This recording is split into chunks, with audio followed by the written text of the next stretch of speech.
আসসালামু আলাইকুম ভিউয়ার্স, কেমন আছেন সবাই? আশা করছি সবাই ভালো আছেন। আমি আলহামদুলিল্লাহ ভালো আছি। তো নতুন আরেকটি ব্লগ নিয়ে চলে আসলাম আপনাদের মাঝে। মেয়ের ছিল এটা লাস্ট পরীক্ষা। তো ওর যেহেতু আজকে লাস্ট পরীক্ষা, তো একটু তাড়াতাড়ি চলে এসেছিলাম। তো মেয়েরও একদম পরীক্ষা শেষ পর্যায়ে। তো আমি এখানে এসে দেখছিলাম যে ও ড্রয়িং করছিল, যেহেতু ওই দিনটা ছিল ওদের ড্রয়িং পরীক্ষা। তো বাচ্চারা তো খুব খুশি, মানে আজকের দিন তারা ছুটি পেয়ে যাবে ঈদ উপলক্ষে। তো আমি যেহেতু ইদানিং একদিন পর পর ভিডিও আপলোড করছি, তাই আমার ভিডিওগুলো আসতে অনেকটা লেট হয়ে যাবে। ঈদের ভিডিও, তাছাড়া ঈদের আগের যে প্রস্তুতি সব কিছুই। তো যাই হোক, সবাই একটু মানিয়ে দেখে নেবেন। তো এদিকে মেয়ের এক্সাম শেষ করে এখন মা মেয়ে বাড়ি ফিরলাম। তো স্কুল যেহেতু আজকে মেয়ে ছুটি পেয়ে গিয়েছে, তাই মেয়ের যত স্কুল ড্রেস ছিল, তাছাড়া আমার বোরকা সব কিছুই ধুয়ে নিয়েছি। সাথে আপনাদের ভাইয়ারও কিছু কাপড় ছিল, তো সব কিছু একসাথে এখন ভিজিয়ে ধুয়ে নিয়েছি।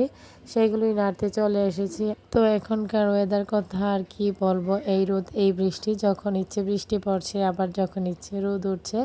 তো সবই হচ্ছে আল্লাহ তাআলার ইচ্ছে এবং আল্লাহ তাআলার রহমতের বৃষ্টি। তো নারাজ হয়ে কিছু করার নেই, যে আল্লাহ তাআলা খুশি হয়েই তো আমাদেরকে বৃষ্টি দান করেন। তো এখন রোদ দেখেই আর কি কাপড়গুলো ধুয়ে নিয়েছি। আর এই সিজনটাতে এরকমই হয়, মানে কখন যে বৃষ্টি পড়ে কখন যে রোদ ওঠে সেটা আর বলা যায় না। তো আমি এখানে হচ্ছে রোদ দেখে দেখে কাপড়গুলো নাড়ছিলাম। ভিডিও দেখতে দেখতে যারা এই পর্যায়ে চলে এসেছেন, শুরুতে লাইক দিতে ভুলে গিয়েছেন, তারা অবশ্যই একটি লাইক দিয়ে ভিডিওটি কন্টিনিউ করবেন।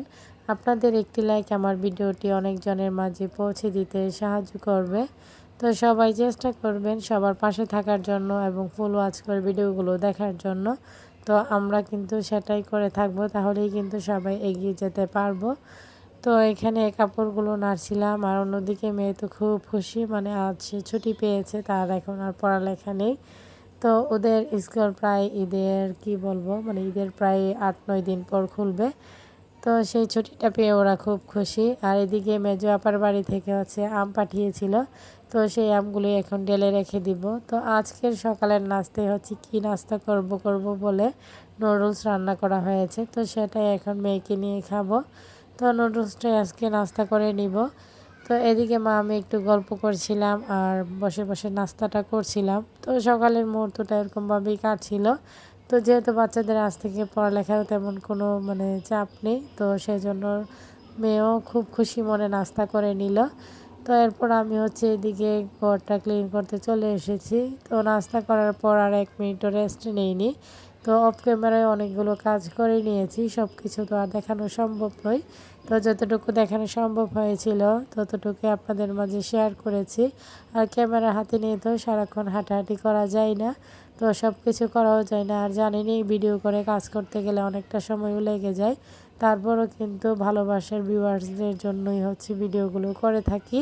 তো আমার আপুরা যারা ভালোবেসে আমার ভিডিওগুলো দেখেন, তারা অবশ্যই জানেন।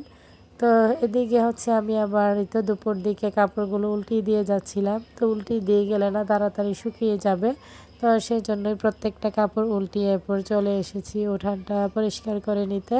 তো বৃষ্টি আসার আগ মুহূর্তে আমি উঠানটা পরিষ্কার করে নিতে চেষ্টা করি। তো অনেক সময় দেখা যায় যে কি দুপুরে বৃষ্টি শুরু হয়ে যায়, তখন তো আর উঠানটা পরিষ্কার করা সম্ভব হয় না। তো পাতাগুলো যেগুলো পড়ে থাকে সেগুলো আবার বৃষ্টিতে ভিজে মানে মাটিতে একদম চেপে যায়। তো সেই পাতাগুলো উঠাতে কিন্তু কষ্ট হয়ে যায়। তাই আমি চেষ্টা করি বৃষ্টির আগ মুহূর্তেই যেন উঠানটা পরিষ্কার করে নিতে পারি। আর উঠান বাড়ি পরিষ্কার না থাকলে তো বুঝেনি কেমন লাগে। তো উঠান পরিষ্কারের পর চলে এসেছি মানে কী কী রান্না করা হলো দুপুরের জন্য সেগুলি শেয়ার করতে। তো আজকের দুপুরের মেনুতে ছিল মাছের ডাল, সাথে মাছ দিয়ে টমেটো দিয়ে আর কি মানে মাছ বোনা করা হয়েছে, আর হচ্ছে ভেন্ডি ভাজি। তো এই ছিল আর কি দুপুরের আয়োজন। তো এরপর আমি হচ্ছে মেয়েকে শাওয়ার করিয়ে আমি নিজেও শাওয়ার করে নিয়েছি। তো এরপর চলে এসেছি আর কি দুপুরের খাবার খেতে। তো খাওয়া দাওয়া শেষ পর্যায়ে ভাইয়া চলে এসেছিল খাবার নিতে দুপুরের, মানে আমার বড় বাসুর। তো আসার সময় এখানে লিচু নিয়ে এসেছে, সাথে বাচ্চাদের জন্য হচ্ছে পিৎজা নিয়ে এসেছে। তো এসে দেখে বাচ্চারা ঘুমিয়ে পড়েছে, যেহেতু ভাইয়ার আসতে একটু লেট হয়ে গিয়েছে। তো বাচ্চারা একটু আগ মুহূর্তেই ঘুমিয়েছিল, তো এখন তো ওদেরকে ডেকে তুললে আর ঘুমাবে না, তাই ওদের ঘুমটা ডিস্টার্ব করলাম না। তো ভাইয়া সেটাই বলছিল যে তোমরা কেন বাচ্চাদের ঘুম পাড়ালে। তো তো ওরা তো খাবারের পর সবসময় দুপুরে ঘুমায়, তো এখানে ঘুমিয়েছিলাম মেয়ে। তো এখানে আমি খুলে খুলে দেখছিলাম। তো পিৎজাটা দেখতে খুবই সুন্দর ছিল আর খেতেও মজার ছিল। তো গরম গরম খেতে পারলে আরও বেশি মজা লাগতো, যেহেতু বাচ্চারা উঠতে উঠতে অনেকটা সময় লেগে গিয়েছে। তো ওরা শুধু এই মুহূর্তে ঘুমিয়েছিল। তো মেয়ে ঘুমন্ত অবস্থায় আমি এদিকে আবার হচ্ছে স্কুল ড্রেস, তাছাড়া আমার যে বোরকাগুলো সেগুলোই আর কি শুকিয়ে গিয়েছে, এগুলো গুছিয়ে এখন আলমারিতে রেখে দিব। তাই সবগুলো সুন্দরভাবে গুছিয়ে নিলাম। তো এর কিছুক্ষণ পরেই মেয়ের ঘুম ভেঙে গিয়েছে, সে তো ঘুম থেকে উঠে সারপ্রাইজ দেখে খুব খুশি, চোখ খুলতে পারছিল না। তারপরে সে সারপ্রাইজগুলো দেখে খুব খুশি। আর বাচ্চারা না মানে এক এক দিন এক একটা নতুন কিছু দেখতে পেলে তারা খুবই খুশি থাকে। তো ওকে আমি বলছিলাম যে হ্যাঁ তুমি এখন পিৎজাটা খাও, আর এটাই তোমার জন্য সারপ্রাইজ নিয়ে এসেছে। তো সে হচ্ছে কি একটা ছুরি নিয়ে এসেছে এটা কাটার জন্য, পরে ওকে আমি সেটা কেটে দেই। তো এরপর মা মেয়ে দুজন বসে গল্প করতে করতে পিৎজা লিচু খেলাম। তো এভাবে আর কি আমাদের বিকালের মুহূর্তটা কাটছিল। তো সবার কাছে আমার ছোট্ট একটি রিকোয়েস্ট, কেউ স্কিপ করবেন না, পুরো ভিডিওটি দেখে নেবেন। ভিডিওর কোনো অংশ দেখে যদি আপনাদের একটু ভালো লেগে থাকে লাইক কমেন্ট শেয়ার করে দিবেন। আমার ছোট্ট চ্যানেলটিকে সাবস্ক্রাইব করে বেল আইকনটি বাজিয়ে দিবেন। যারা নতুন ভিউয়ার্সরা জয়েন হয়েছেন তাদের কাছে যদি আমার ভিডিওর কোনো অংশ দেখে একটু ভালো লেগে যায়, সাবস্ক্রাইব করে পাশে থাকবেন। তো লিচুগুলো খুবই রসালো ছিল আর খেতে অনেকটা মজার ছিল, তাই হচ্ছে খেতেও ভালো লাগছিল। আর লিচু তো সবারই প্রিয়, তো সেটা আমার মনে হয় প্রায় সবারই, মানে লিচু প্রিয় না এই কথাটা কেউ বলতে পারবে না। তো এরই মধ্যে মানে বিকেল দিকে দেখেন আকাশের অবস্থা, মানে পুরো আকাশ খুবই কালো মেঘে ডেকে গিয়েছে, অবস্থা খুবই খারাপ, মানে যে কোনো মুহূর্তে বৃষ্টি আসতে পারে। তো এদিকে বাচ্চারা তো বৃষ্টির কথা শুনে উঠানে গিয়ে হচ্ছে ওদের নাচানাচি শুরু হয়ে গিয়েছে। তো এখন যেহেতু বিদ্যুৎ চমকায় আর যে কোনো মুহূর্তে বজ্রপাত শুরু হয়, তো সেজন্য বাচ্চাদেরকে আবার ডেকে নিয়ে চলে এসেছি ঘরের মধ্যে। তো এর কিছুক্ষণের মধ্যেই কিন্তু ঝুম বৃষ্টি শুরু হয়ে গিয়েছে। তো বাইরে এত বৃষ্টি পড়ছিল, তো ইচ্ছে করছিল একটু ভিজি। তো বৃষ্টি কিন্তু অনেকক্ষণ যাবতই চলছে। তো আমি একদম লাস্ট পর্যায়ে এসেছিলাম একটু ভিডিও ক্লিপ নিতে, আর আমার খুবই ইচ্ছে করছিল ভিজতে, তাই হাতটা একটু ভিজিয়ে নিলাম, ভালোই লাগছিল। আর বৃষ্টিতে ভিজতে ইচ্ছে করলো, এখন বৃষ্টিতে ভিজা যায় না। আর এখনকার বৃষ্টিতে ভিজলে জ্বর ঠান্ডা কাশি দেখা দেয় বেশি, আর জ্বর তো একদম উঠবেই, সেটা একদম স্বাভাবিক। তো সেজন্যই আর বৃষ্টিতে ভিজলাম না। তো বিকেল মুহূর্তে যেহেতু মানে বিকেলে মনে হচ্ছে যেন সন্ধ্যা হয়ে গিয়েছে এরকম একটা অবস্থা। তো এটা ছিল পরদিনকার ভিডিও। তো পরদিন সকালে আপনাদের ভাইয়া বাজার পাঠিয়েছে এখানে মুরগি, তাছাড়া ঈদের জন্য আর কি লেবু পাঠিয়েছে, আর ছিল জালি কুমড়ো পাট শাক। তো যেহেতু ছোটো জায়ের বাবা বলছিল যে আসবে, তো সেই জন্য হচ্ছে মুরগি পাঠিয়েছে। তো এখন আমি হচ্ছে এখানে পাট শাকগুলো বেছে নিব। আর এই তো এদিকে ফ্রিজও ক্লিন করা চলছে। তো ঈদের পূর্ব প্রস্তুতিতে কিন্তু মানে আমরা ঈদের আগে প্রায় অনেক কাজগুলোই গুছিয়ে করে থাকি। আর এখন যেহেতু কোরবানি ঈদ, তো এই ঈদে তো ফ্রিজ পরিষ্কার না করলেই নয়। তো এদিকে আগের কিছু মাছের প্যাকেট ছিল, তাছাড়া মুরগি এগুলি ছিল, সেগুলি বের করে নেওয়া হয়েছে। তো একটা বুলের মধ্যে রেখে পুরোটা ফ্রিজ ভালোভাবে পানি ঢেলে ক্লিন করা হবে। তো ক্লিন করার পর তো ভালোই লাগে, কিন্তু ক্লিন করতে গেলেই দেখবেন কত ঝামেলা কত কিছু। তো এইদিকে হচ্ছে সব কিছু ক্লিন করার পর এখানে ফ্রিজের যে মানে তাকগুলো বের করা হয়েছে সেগুলোই হচ্ছে রোদে দেওয়া হয়েছে ধুয়ে। তো একটু রোদ লাগিয়ে নিলে ভালো, তো পানিটা না থাকলে জংটা ধরে না, এই যে এগুলো পানি পড়তে পড়তে কিন্তু জং ধরে গিয়েছে। তো এভাবেই আর কি পুরোটা ফ্রিজ ক্লিন করা হবে। তো ফাইনালি আমাদের ফ্রিজ ক্লিন করা কমপ্লিট। তো এটা ছিল নর্মালে, তো নর্মালও হচ্ছে ক্লিন করে নেওয়া হয়েছে, ডিপ তো আগেই করে নেওয়া হয়েছে। তো এখন হচ্ছে সব কিছু আর কি আবার আগের মতো লাগিয়ে নিতে হবে, ড্রয়ার থেকে শুরু করে প্রত্যেকটা তাক। তো এভাবেই তো দুপুরে যেহেতু মুরগি রান্না করা হবে, তো সেজন্য আমি এখানে অনেকগুলো পেঁয়াজ কেটে নিয়েছি। তো সাথে পাট শাকগুলো নিয়ে বসেছি বেছে নিতে, তো এখন সেগুলোই করে নিব। তো অফ ক্যামেরায় হচ্ছে আমি পেঁয়াজগুলো কেটে নিয়েছি, আর পাট শাকটা এখন বেছে নিব অফ ক্যামেরায়।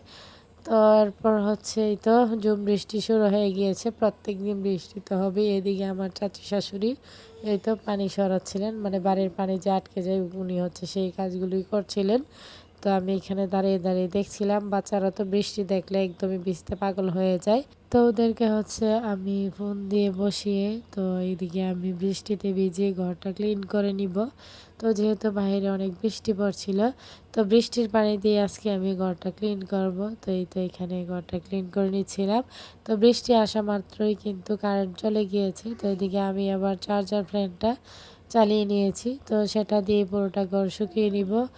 আর এই যে দেখেন অবস্থা, পুরো স্ট্যান্ড ভর্তি কাপড়। তো আজকের দুপুর রান্নায় ছিল মাছ ভুনা, সাথে জালি কুমড়োর তরকারি, মুরগি রান্না, পাট শাক ভাজি। তো এই ছিল আর কি দুপুরের আয়োজন। তো ছোট জায়ের বাবা বলছিল আসবে, তো উনি আর আসেননি। যেহেতু মানে ওয়েদারও ভালো নেই, বৃষ্টি পড়ছিল, তাই আর আসা হয়নি। তো এই ছিল মুরগি রান্নার ফাইনাল লুক। তো তরকারির কালারটা যেমন সুন্দর ছিল, আবার খেতে মানে স্বাদটা তেমন ভালোই ছিল। তো এর কিছুক্ষণ পরই ভাইয়া চলে এসেছেন গরু নিয়ে। তো আলহামদুলিল্লাহ আমাদের কুরবানির গরু কেনা হলো। তো সাথে মেজো আপার মানে হাজব্যান্ডও এসেছে, আমার মেজো ননসের হাজব্যান্ড। তো ওই ভাইয়াও এসেছিলেন বাজারে গরু কেনার জন্য, যেহেতু আমাদের এইখানে বড় বাজার বসে। তো এখান থেকে অনেক দূর দূরান্ত থেকেও মানুষ এসে কিনে নিয়ে যায়। তো গরুটা আমাদের সবার খুবই পছন্দের হয়েছে। তো বাচ্চারা তো এখনও ঘুমিয়ে আছে, ওরা আর গরুটা দেখতে পারেনি। তো আমরা যেহেতু মানে আমাদের বাড়িতে গরু রাখার কোনো জায়গা ছিল না, তাই যেই বাড়িতে সবসময় রাখা হয়, তো ওই ভাইয়াদের বাড়িতে নিয়ে যাওয়া হয়েছে। তো এখন আমরা তিনজন মিলে হাঁটতে হাঁটতে যাব গরুর খাবারগুলো ওই বাড়িতে পৌঁছে দিতে। তো আমাদের বাড়িতে যেহেতু আমরা আগে কখনো গরু পালন করিনি, তাই গরু রাখার কোনো ব্যবস্থা নেই। যাই হোক, হাঁটতে হাঁটতে একটু গল্প করছিলাম আর যাচ্ছিলাম। তো সেইখানের ভাবি ভাতিজিদের সাথে অনেক গল্প করে তারপর চলে আসছিলাম বাড়িতে। তো এসে গাছ থেকে 2টা কাঁচা আম পেড়ে নিয়েছি। আর এই আমগুলো যে এত টক হবে ভাবতেই পারিনি। তো এরপর ছিলে লবণ মরিচ নিয়ে বসছিলাম খেতে। তো খেতে বসে তো আর খেতে পারিনি, এত টক লাগছিল, খাওয়া একদমই অসম্ভব। তো বাচ্চারা একটু একটু করে খাচ্ছিল, আর আমার পক্ষে আর সম্ভব হচ্ছিল না, তাই আমি অল্প একটু আম মুখে দিয়ে পরে রেখে দিয়েছি। তো এরপর হচ্ছে আবার ছোট যা গিয়ে আর কি শসা টমেটো গাজর দিয়ে খুব ভালোভাবে চানাচুর মুড়ি মাখা করে নিয়ে এসেছে। তো আজ চানাচুর মুড়ি মাখা খেতে খেতে আপনাদের কাছ থেকে বিদায় নেব। তো সবাই ভালো থাকবেন, সুস্থ থাকবেন, আমার পরিবারের জন্য দোয়া করবেন। আশ্বিন স্যারকে দেখে সবাই মাশাল্লাহ বলে দিবেন। সামনে নতুন কোনো ভিডিও নিয়ে আবারও চলে আসবো আপনাদের মাঝে। সেই পর্যন্ত সবাই সাথেই থাকবেন, ফুল সাপোর্ট দিয়ে যাবেন। আপনাদের তাদের কাছে কেমন লেগেছে আমার ভিডিওটি অবশ্যই কমেন্টের মাধ্যমে জানাবেন। আল্লাহ হাফেজ।